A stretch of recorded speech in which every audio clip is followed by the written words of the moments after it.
I stared at her like she was some kind of alien life form, while my mind digested what she'd said to me over dinner. She waited until the freshly baked apple pie was cut, and then she stunned me. There is no easy way for me to do this, so I'll get right down to business. The kids are gone. I've been a damn good wife, mother, and homemaker for the last 24 years. I put you, the kids, and the house first and decided it was time to do something for myself. I'm 45 and I'm still reasonably attractive. I need to do it while I still have the goods. I love you, and you know it. But this is something I've wanted to do for almost 15 years now, and I've resigned myself to the fact that you won't join me and be a part of it.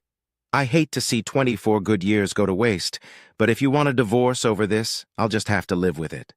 I have a date Friday night, so unless you want to heat up leftovers for dinner, you'll have to eat out. I just sat there looking at her until she said, "Say something, Rob." I shrugged and said, "Good luck." "Good luck? What do you mean by that?" "Good luck in your new life, and since you're no longer in mine, I don't want you in my bedroom. So get out, tonight. We can share a house until it's sold. I'll call the realtor in the morning and start the process. But I'm warning you that even though we'll be living in the same house, you'd better never bring your lovers here or I might kill you both." "Sell the house? I don't want to sell the house. I love this place." "Then you'll have to find the money to buy me out. In a divorce, the property will be divided, and that means the house will be sold. We only have 2 years left before it's paid off, and our equity is about $280,000, so you'll need to raise $140,000. You can think about where to get the money as you leave the bedroom. I suggest you start right now, as I want to go to bed early. I'm going to have a busy day tomorrow. I'll talk to a realtor, hire a lawyer, and do whatever else needs to be done." "Why are you in such a hurry to do this?" "Why not? You just ended our marriage, so I don't see the need to beat around the bush. Just get on with it and do it." "But I haven't even done it yet." "It doesn't matter. The right-in-your-face attitude you just demonstrated by telling me what you're going to do told me what you think of me. Whether you sleep with your beau on Friday or not, we're still breaking up. You'd best start moving your stuff. Anything left of your stuff in the room when I go to bed will be thrown out the bedroom window. We need to discuss this, Rob." "No, there's nothing to discuss. You're a lying bitch and I don't want anything more to do with you." "I'm not a cheater." "Yes, you are, Amanda. You just told me you had a date for Friday night. Not that you were looking for him, but that you already have one. That means you were meeting and talking to another man with the intention of arranging a sexual encounter, which in my mind is the same as cheating. Now get out of my sight and start cleaning up your shit." I got up from the table and headed for my man cave, which was simultaneously our garage. While working on my latest project, a 1965 Pontiac Catalina convertible, I remembered when this nonsense started. It was about 15 years ago, all because of who I was and what I did before I got married. In high school, I was a real troublemaker. Pauline French took my virginity on my 18th birthday, and I loved it. So much so that I spent a lot of time looking for more and ended up sleeping with several members of the opposite sex. Well, to be fair, there were more than a few. I was a typical fuck 'em and dump 'em type asshole until I got to college, and a couple girls took it upon themselves to cure me of my bad habits. I screwed and dumped them both, and they got together and had a crusade to make sure it didn't happen with other girls. If they saw me with a girl, they immediately went over and told her about me. By my senior year, word of this spread and I couldn't get a date to save my life. During my first year of senior year, I met Amanda Martin and fell head over heels in love with her. She wanted nothing to do with me. "I was told what kind of guy you are, and I know what you want, and it's not going to happen." I kept trying until one day she said, "Should I call the police on you and file a complaint? As far as I'm concerned, you're stalking me. Do I need to get a restraining order against you? Leave me alone for the last time. I don't want anything to do with you. I'm not going to be another notch on your bedpost." I got the message and finally realized what my attitude towards girls had cost me. For the rest of my senior year, I didn't go on any dates and was torn apart every time I saw Amanda. Graduation came and I went to work for Athena Group in their marketing department. It's not bragging to say that I was a good-looking guy and in pretty decent shape, and I caught the eye of several single girls who worked in my department. Truth be told, a couple of married ones showed interest, too. None of them knew my reputation, so you could say it was a rich environment for someone like me. But somewhere along the way, a funny thing happened. I didn't use it to my advantage. I guess the easiest way to explain it would be to say that I had grown up, and when I was in my senior year of high school, I realized that I was never going to have a serious relationship with a girl like Amanda unless I changed my habits. God knows I really wanted that relationship with Amanda. A year went by, and although I went on dates a lot, I was largely on my best behavior. I did get into a friends with benefits relationship with a girl, and it lasted about 6 months and ended when she took a job in another state. Even though I dated a lot, I had never met a girl who made me feel the way Amanda did, and that feeling was my baseline. My baseline, and what I was looking for. Honestly, I was starting to feel like I'd never find that. After working late one night, I stopped by the Purple Onion on my way home from work. I was a regular there, and by the time I sank down on a bar stool, Susie behind the bar had already put my vodka tonic on the counter. I had been there for probably half an hour when I heard a noise behind me. I heard a woman say, "Let me go," and a man's voice said, "No way in hell you're gonna stand me up, lady. Dinner, drinks, a show, and you've been teasing me all night, so there's no way you're getting away with just saying goodnight to me. Let go of me, asshole." No way, bitch. I'm gonna get you tonight. I'm usually a guy who mind my own business, but this asshole acting like this and saying shit like this out loud and in public just pisses me off. I got up, walked over to him, and told him to get his ass out of the bar. "Who's going to make me? You?" "I bet your ass." "Fuck you," he said, and came at me. I blocked the punch and hit him hard. He staggered and I hit him twice more, grabbed him, turned him around, pinned his arm, and led him out the door into the parking lot.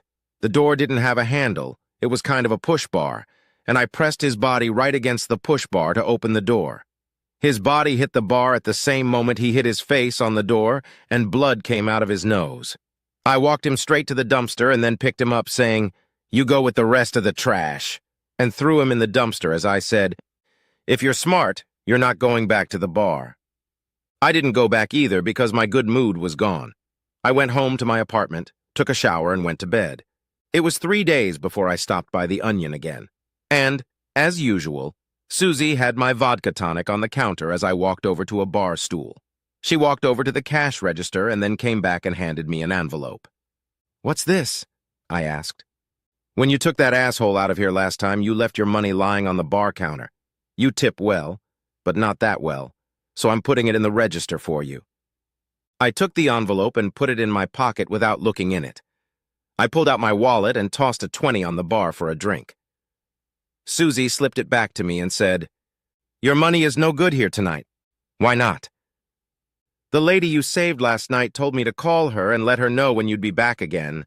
I have to buy you a drink on her tab to keep you here until she gets here." "You're kidding me." "Not in the slightest. The lady wants to thank you personally." I was finishing my third vodka tonic when Susie placed a glass of white wine in front of the stool to my right, and before I could ask her what it was for, someone sat down on the stool. I looked over and my jaw dropped as Amanda Martin smiled at me and said, "Hi, Rob. It's been a while." I was so stunned to see her that I couldn't find the words. "What's the matter, Rob? You've never been a silent man." "I'm just surprised to see you after all these years. And it could have been 3 days earlier if you'd come back after you escorted Dirk out of here last night." "Did he make a pass at you?" "He was. Unfortunately, he was another one of my many mistakes. I guess I'm incapable of picking a good man." I had no idea what I could say to that, so I let it pass and asked her how she was doing, and then about what she'd been up to since she graduated. We talked for a bit, and then I asked her if she had eaten yet, but she hadn't, so I asked if she wanted to join me for dinner. By the time dessert and coffee were served, I had a date for the next night, and that date led to many others. And 6 months later, I asked Amanda to marry me, and she said yes. Amanda lay in our marriage bed a virgin, a fact that was to have a major impact on our lives in the future. A year after our wedding, Jason William joined us, and a year and a half later, Amber Marie became a member of our family. We had been married for 5 years when Amanda struck me with one of the questions that are known to strike fear into a husband's heart. "You know I love you, right?" "Of course I do." And you know I would never do anything to hurt our marriage, right? Don't go around Amanda. Lay it on me. Yet, you know that I came into our marriage a virgin, right? Get to the point, Amanda. You had so many experiences before we became a couple, so I know you had a wide range of experiences. I always wondered what I was missing by remaining chaste until my wedding. I just sat there and stared at her in silence as she continued. Do you remember Sally Stiles? I remembered. She was one of the girls Amanda had socialized with in college, and I knew they kept in touch. I nodded in agreement. Well, Sally and I talk a lot, and she told me about her sex life with her husband, Ralph. I confessed that you were the only man I ever had sex with, and admitted that I was curious about what I was missing out on by staying a virgin. So, what's this all about, Amanda? I don't know how to say this, Rob. Say what? I'm afraid you'll take it the wrong way. Take what wrong? I'd like to meet another man. You've got to be kidding me. Just hear me out, Rob. I love you, and I'm perfectly happy with you and our marriage. I just want to see what sex with someone else is like. No love or affection, just the physical act is all I want to experience, and I don't need to go out and try to pick someone up at random. Sally and Ralph belong to a swingers group, and she said she and Ralph would recommend us. All members are tested every 2 weeks, so it's safe. We'd do it together. It would give you a chance for a little variety and allow me to satisfy my curiosity. You must be out of your mind if you think I'd agree to something like that. It was a good time to satisfy your curiosity before you got married, not during it. My answer is to tell you to stop talking to Sally and letting her fill your head with garbage. All I wanted to do was... No, not just no, but a bloody no. Just drop it, Amanda. I don't want to hear any more about it.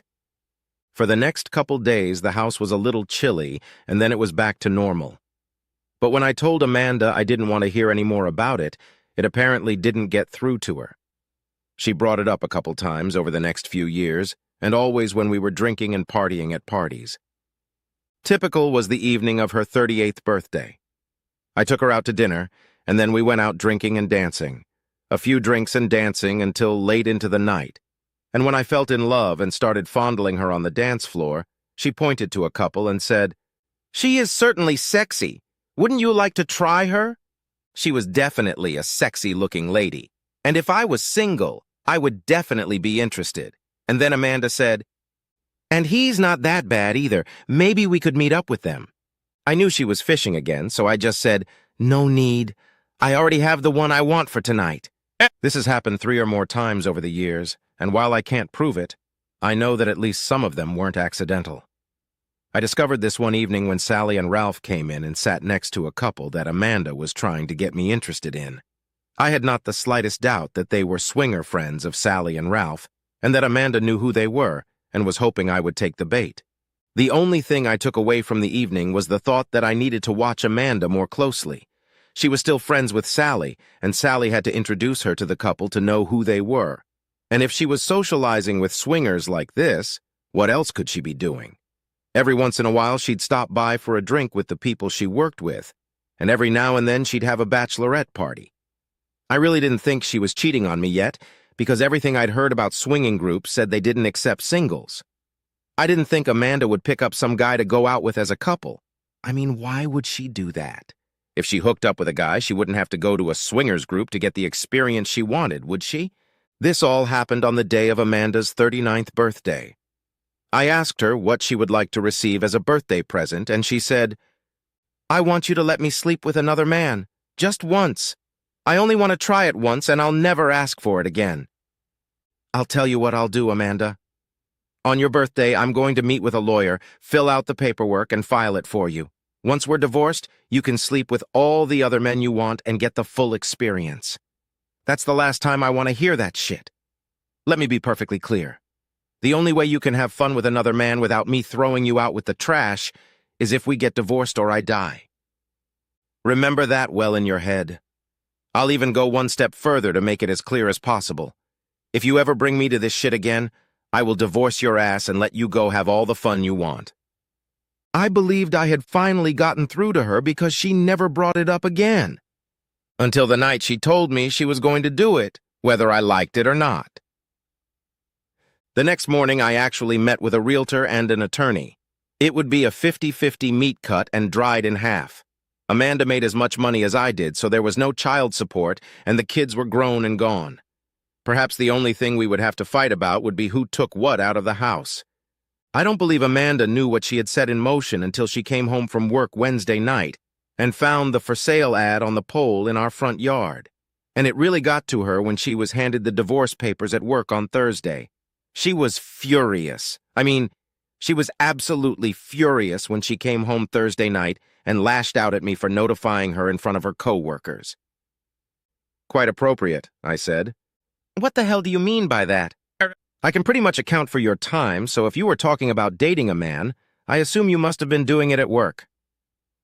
So it seems appropriate to me that since the breakdown of our marriage started at your workplace, that's where you should be notified." "Nothing started at work?" "It doesn't matter. What needed to be done was done, and as far as I'm concerned, now that you've been notified, you can go and sleep with other guys all you want." I stood up, put on my coat, and headed for the door. "Where are you going?" "To the bar. I'm going to have a few beers, play some pool, and start my new life as a bachelor." "We need to talk, Rob." "No, we don't, Amanda.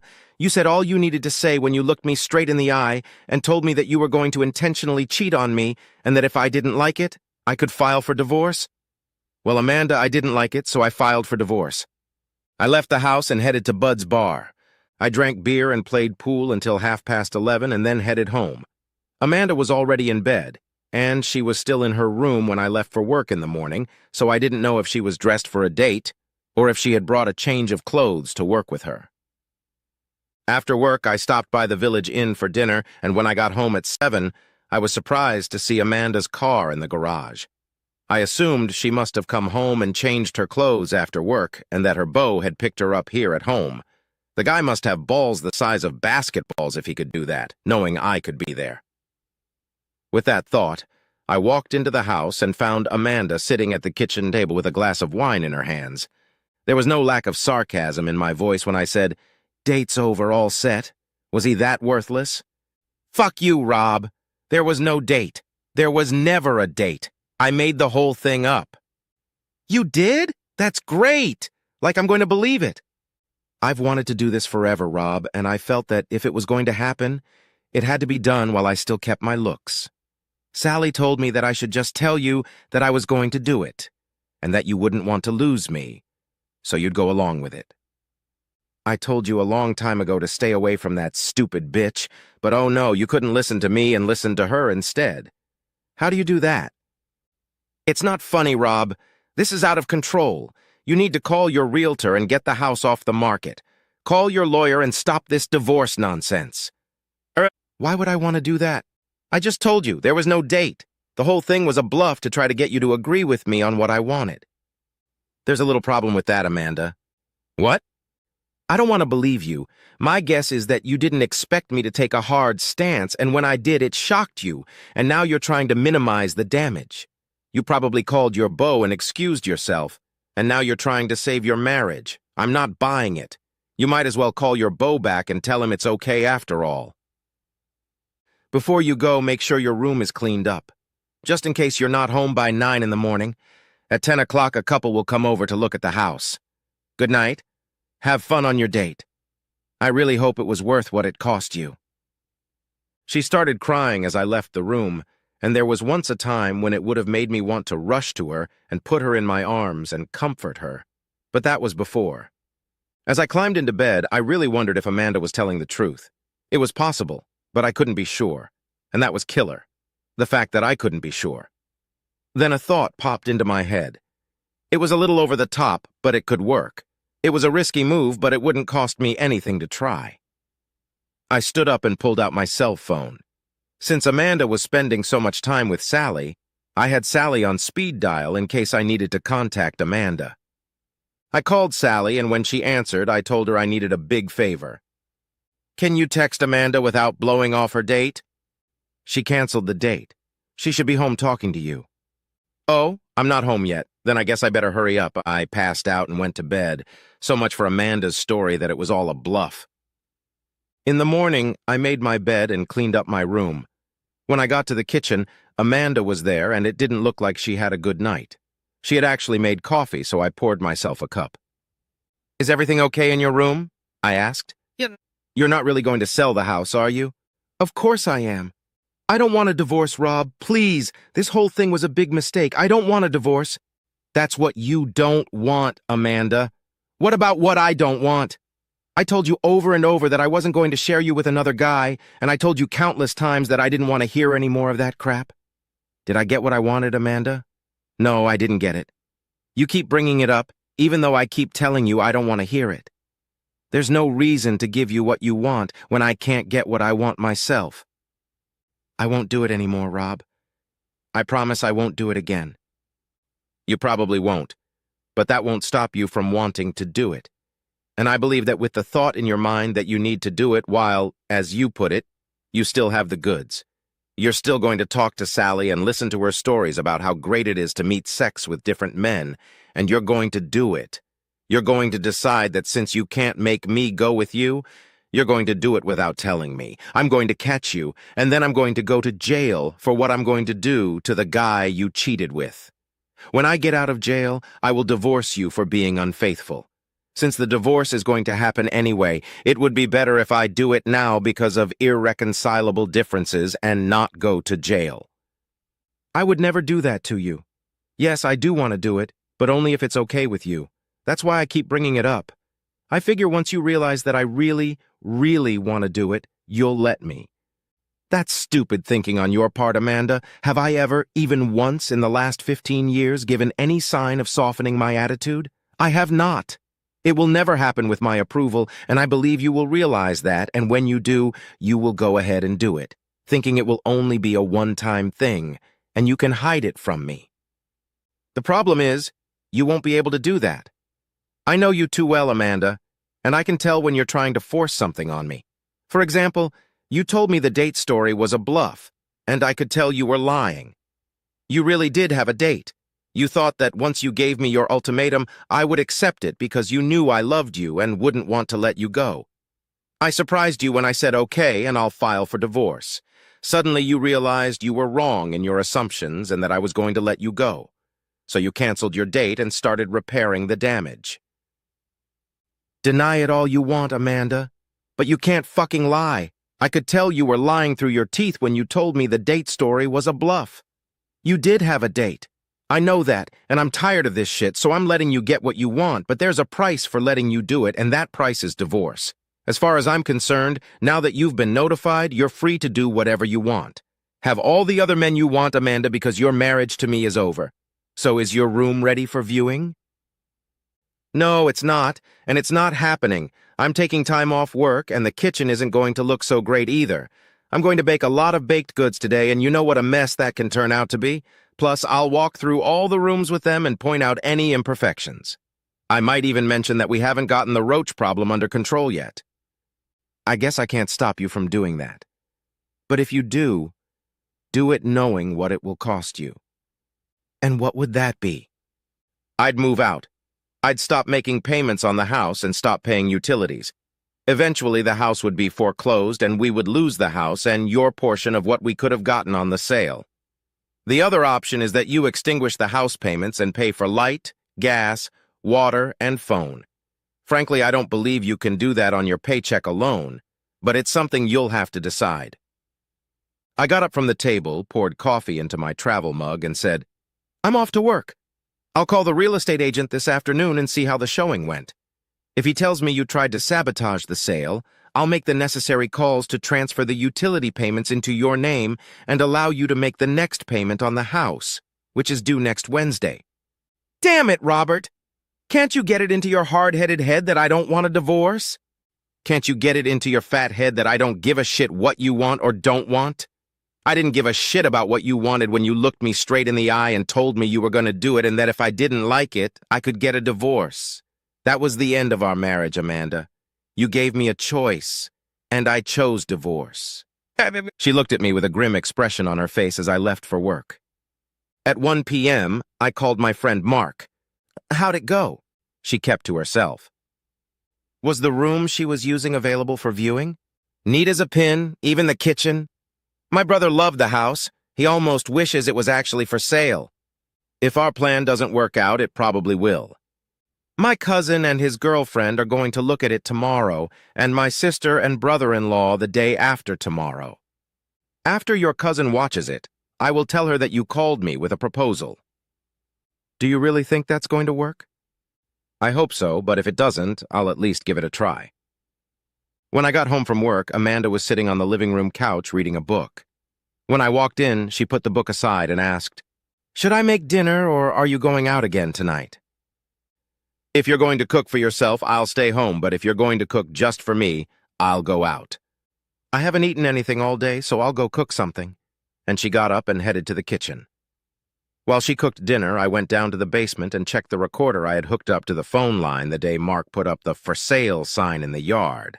The only interesting call was the one she made as soon as I left for work that morning. Hello? Hi. It's me. He just left for work." "Any change?"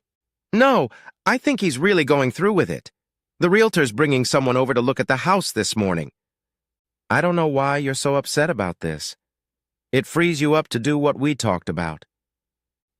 "I don't want to do it if it's going to cost me my marriage." "I think you're all about to lose your minds. If Rob does get a divorce, you can get back together with Rudy. You almost broke his heart when you canceled the other day. He was really looking forward to taking you to the meeting. There were a couple other guys there who were also disappointed when you didn't show up. Not as disappointed as I was when our plan didn't work out. You assured me that Rob would rather give up than lose me. And I don't understand that at all. The man loves you. Everyone knows he worships the ground you walk on. He should have given in to your ultimatum." "Well, he didn't, and now I can't even get him to talk to me." "Yeah, given the tough stance he's taking, what could you say?" "I don't know, but there must be something I can say or do that will make him put a stop to it." "I hate to say it, but the only thing I can see that will work is that you promise him that this issue will never come up again. The way things are going, I don't think he'll believe me. He doesn't believe a word I say. He says he knows I lied when I told him the date story was just a bluff." "Oh, crap!" "What?" "He knows you lied because he called me and asked if I could give you a message without interfering with your date, and I told him you canceled the date to be home and talk to him." "Oh my God, what am I supposed to do now?" "I don't know if there's anything you can do, girl." "Don't say that! I can't lose Rob, I just can't!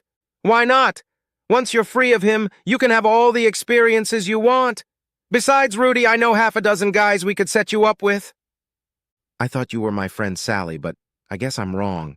It seems your only interest in me is that you have someone you can set up your single friends with who want to join your swinging group. It's not going to be me, Sally. Not ever.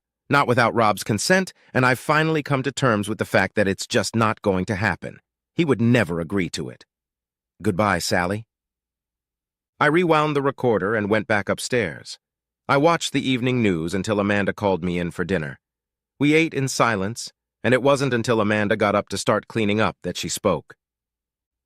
"I don't want a divorce, Rob. What do I have to do to get you to give up the divorce and take the house off the market?"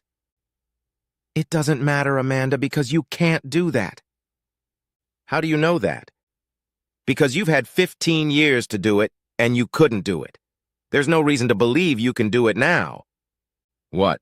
Put an end to this other man nonsense. The problem we face now is that you might have promised me you would do it, but I don't trust your word anymore.